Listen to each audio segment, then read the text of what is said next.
If you haven't heard about Anchor by Spotify, it's the easiest way to make a podcast with everything you need all in one place. Let me explain.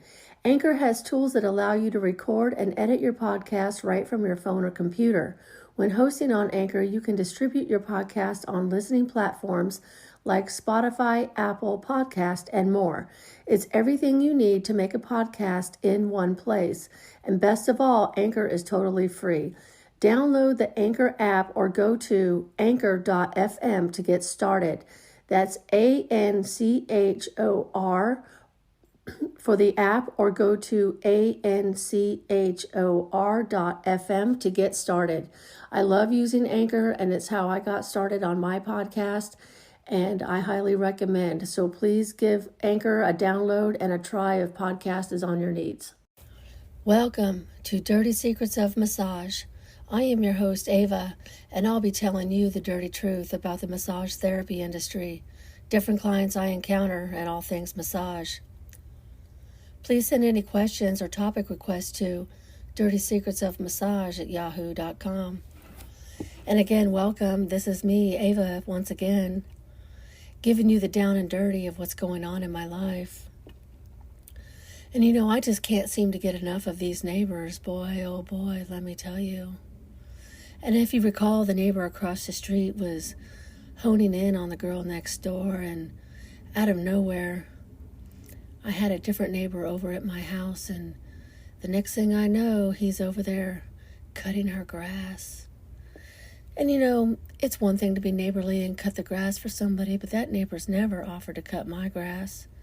So to say, maybe he's playing favorites with the neighbors, I don't know.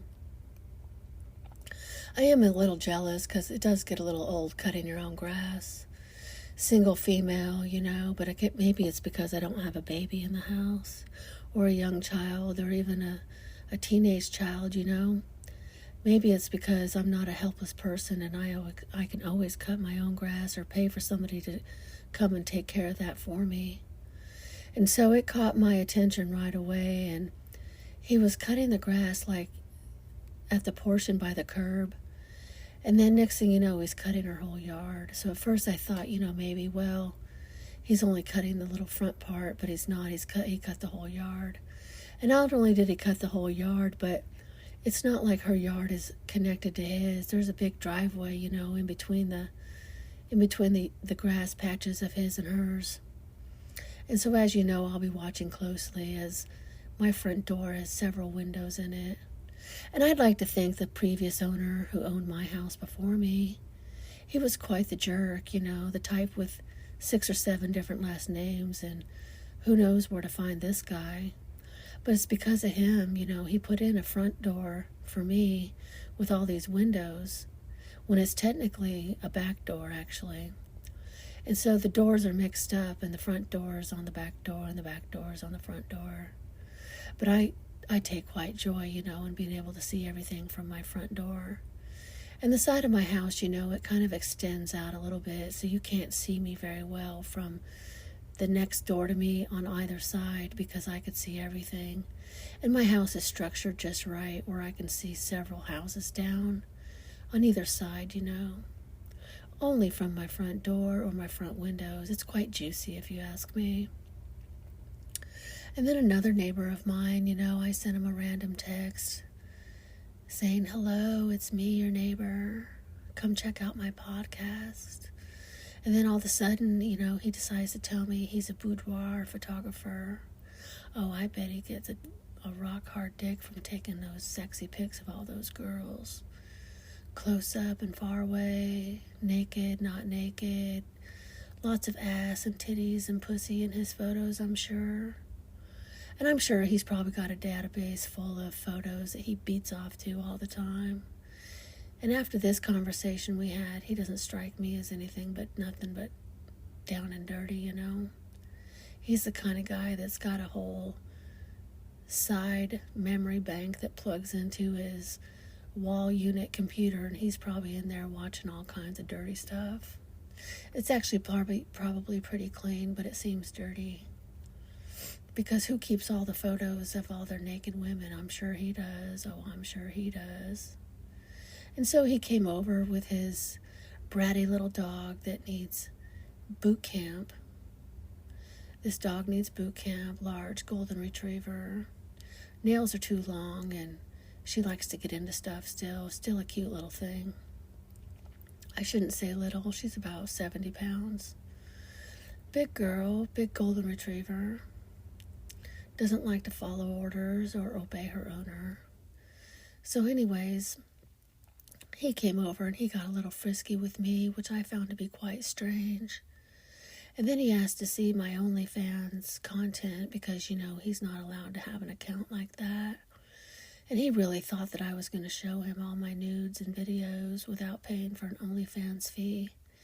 And he really thought he was going to get a piece of this last night, I can tell you that.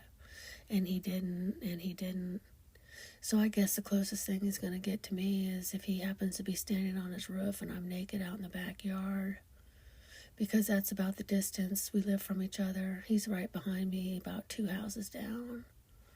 If you walk in the backyard, it's right behind me, 2 houses down on the right-hand side. Living there with his wife, and I think she inherited the house from her mom, that kind of thing. And so, yes, he's a little dirty bird, just a little dirty bird.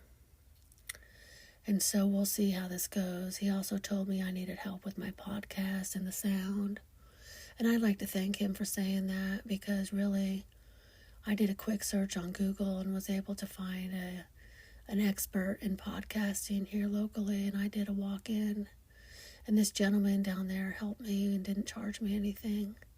And he told me my podcast sounded just fine. So I'm curious to hear how the sound of this particular podcast is compared to the others because I'm taking his direction and trying it out. And so instead of being in a more open room, he told me to go into a closet. And so here I am in a closet, sitting on a stool that I normally take for massage on my mobile sessions. And I'm surrounded by lingerie and feather boas and high heel shoes, lacy bras and scarves, jeans of the sort, and shoes for going out and shoes for staying in. That's what I'm surrounded by. And so I'm giving this a try to see how it works. And so that's all I have about the neighbors right now, but that guy across the street is getting very interesting. Very interesting. And I'm going to tell you another thing too. The backup wife is really pissing me the fuck off. I gave her 3 appointments to pick from for her next session. Her next session is still paid for, but all of $20, and she still hasn't scheduled for that last session. And so what it seems to be is when people get something for free, they seem to take advantage of your kindness. And it's not for free from me. It's free because her little husband on the side, or wherever the hell you want to call him, has paid for it. But at this point, I'm going to take that $40 and consider that a tip because she's a real pain in the ass. And I'm gonna go ahead and add that to my pain in the ass fee, or whatever you want to call it, hassle fee. Nothing but a hard time from her. And so I gave her two appointments to pick from, and she didn't want any of those, and I gave her a third. Never heard back from her, on that third appointment, and then all of a sudden, at the last minute the night before, sends me a text late at night asking if we're still on for 1 o'clock tomorrow. No, bitch, no. No, we're not. What the actual fuck? Where's your courtesy of appointment keeping, appointment setting, and confirmation? And so she claims that she's busy and this and that, and that's fine. I'm busy too, but I never forget. I never forget to tell somebody I'm not coming. Or I never forget to tell them I need to change my appointment to something else. Because I don't want to be a rude fucking cunt like she's being. But that's okay.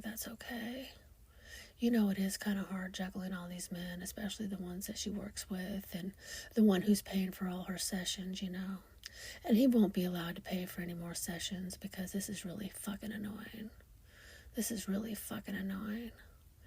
And so off we go and onward and on to the next thing. And tomorrow I'm doing a 3-hour pop-up chair massage for Teachers Appreciation, and so I'm 100% sure nobody will book off of that because they never do.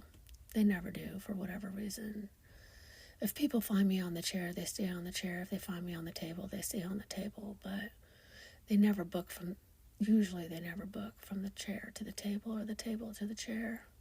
That's just not how it works. If you like massage, you get that table session, or you go to the mall and you get that pop-up chair from the Chinese guy. And most of those people who get the pop-up from the Chinese guy, they don't go hire the white chick in the office. It just doesn't usually work that way. And so here we are. And the secretary of the gentleman who helped me was extremely nice and funny and happy and seemed to love her job. And his office was very nice, and it was so clean. He had a huge monitor at his desk. I mean, it was really nice in there. And after I told him about my podcast and what I'm doing, he said, well, I'm heavily Catholic, but even I like to have fun too, Even I like to have fun too. And so again, I'm going to encourage you to go out and have some fun. One day we're all going to wake up dead or not wake up at all, Go out and have your fun now, because one day we're going to be saying, I remember the days.